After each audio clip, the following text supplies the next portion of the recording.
Yes, everyone and their mother has made a video already on Blue Lock, but I'm gonna make a video anyways because why the hell not? I'm sure everyone online has already gone into depth about the great aspects of this show, and so a lot of this is going to be redundant. I wanted to make it anyways because I am a sucker for sports anime, as you could tell from this channel, and I just really enjoy watching sports anime, and for me to not make a video on this would be a little bit strange, to put it simply, because I am a very hardcore sports anime fan, and I will usually attempt to try and check out any show that catches my eye that comes out, and Blue Lock has certainly caught my eye, therefore I must talk about it on my channel. I remember when the trailer came out, I jokingly told my brother that these look like stands and that maybe they'll use some super powered abilities while playing soccer. I don't think the trailer I watched had English subtitles, so I didn't know what the show was about. And I mean, if you think about it, Bachira's monster kinda acts like a sentient stand, doesn't it? Joking aside, the series so far doesn't involve Kuroko level ridiculous abilities that feel like superpowers, though this may change later on. So far, I love the stylistic choices of the show. I think the strong suit of the show is how the style changes from something typical of a sports anime shonen to drawings that are unsettling and leave you feeling like you're watching a thriller or horror anime rather than a sports anime.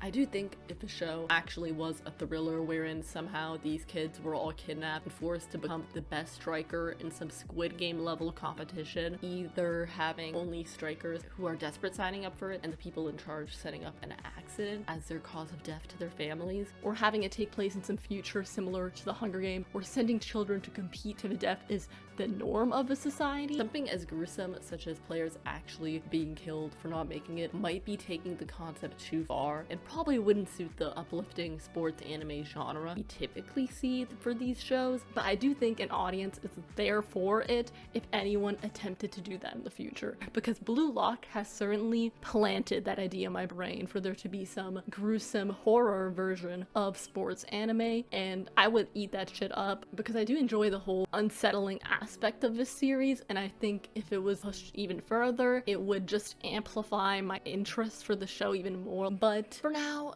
it is simply a show where they are only competing and no one is actually dying, and it isn't that gruesome as one might initially think or thought it could potentially be, as I did when I watched the first episode, where I thought there was a potential for it to be quite dark, but it didn't quite work out after watching the second episode. It was simply the character that was kicked out was literally just kicked out and could not play for Japan anymore, which is, I suppose, metaphorically the equivalent of death to these soccer players. It is the metaphorical death of their career. That is the dark element of a show where it is a metaphorical death rather than a literal death. As for the focus on characters' ego and promoting being the player with the most ego, at first it really grabbed my attention because it is a wonderful reverse of the typical sports anime focus, where it's all about encouraging healthy team dynamics and supporting one another in a way that improves everyone's performance on the sports field. A lot of sports animes focus on characters who offer support or allow another character to shine in the spotlight. Key examples being Kuroko and Kageyama in both of their series. IQ especially has this team focus when it comes to knowing each and every player on the team's strengths and weaknesses and bring out the best in your team when it comes to Oikawa's view, which was inspired by Iwazumi's words to him. And so Blue Lock is a foil to this entire concept of bringing out the best in others due to the focus being on bringing out the best in yourself, being the one person to score points, no matter the circumstance. At first, I was all for this foil perspective since it felt extremely refreshing and unique when so many sports anime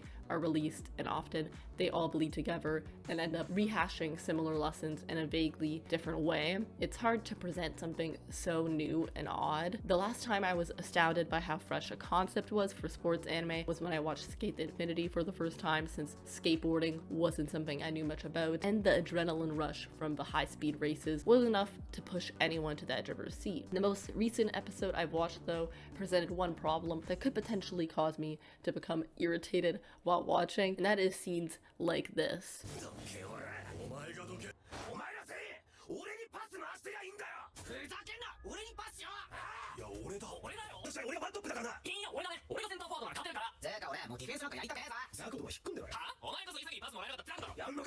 I don't know how no one ended up yelling at these idiots to shut the fuck up, because if I were here, I would either yell loudly enough at them, demanding them to shut their mouths, or sit down on the field and cover my ears to drown out the noise, because this annoying shit, yeah, no, I'm not dealing with people yelling at each other like they're in grade school and someone stole their favorite crayon from a box. Hearing this many egotistical people talk would probably drive me nuts, and if these sort of scenes keep repeating, may bother me so much I stop watching the show. I have a feeling that only a handful of these characters will be annoying, but still, until they're kicked off the team, having to deal with their screeching voice demanding the ball, I don't know if I can handle it, folks. Then again, people keep claiming this series is amazing. Then whenever people do this, it does make me wary, because it risks putting my expectations too high and being disappointed when a show doesn't emotionally move me or make me invested in the characters enough. So far, I like only a small portion of the characters, and I guess that's deliberate because all these strikers are supposed to be unlikable assholes. Like, that's the entire point of the show. But I do think with the characters such as Bachi does, who genuinely seems to be there to have fun, and the way he pushes the main character for more just because he wants to see how far he goes. I love Bachida and I love their dynamic together. Even though we only got a sliver of Chigiri's character so far, I'm excited to see more of a calm and collected character's reaction to this egocentric environment and just what is going on in that head of his, because I have a feeling he's thinking more than he's letting on to anyone else yet.